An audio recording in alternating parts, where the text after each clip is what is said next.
chaque fois.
Il s'appelle Cyril, elle s'appelle Jane.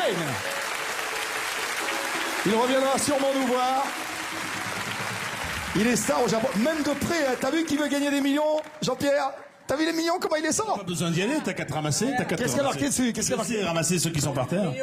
1 million par billet. $1 million. $1 million. L'âge de près, on voyait rien. On m'a raconté qu'il a fait un jour apparaître comme ça $250 000 en vrai, mais ici, on n'a pas le droit de jouer avec le vrai argent, tu comprends? Et en plus, Isabelle, il est beau garçon, hein? Il est beau. Ce soir, mesdames, vous allez avoir, particulièrement tout à l'heure, il y a un numéro juste après, bientôt là, où il y a 7 frères qui sont magnifiques. Restez là, mesdames. C'est comme ça qu'on fait sur TF1. Restez là, ne quittez pas, il n'y a pas de pub. Applaudissez Isabelle Giordano. Une femme comme les aime Roger. Je le sais parce que dans son livre Horizon, c'est une belle histoire d'amour. Juste avant que je parle avec Isabelle et qu'on prépare, parce que le numéro est un petit peu compliqué à installer, je voudrais juste que tu me dises une phrase ou un mot qui résume ce livre qu'on a très envie de lire.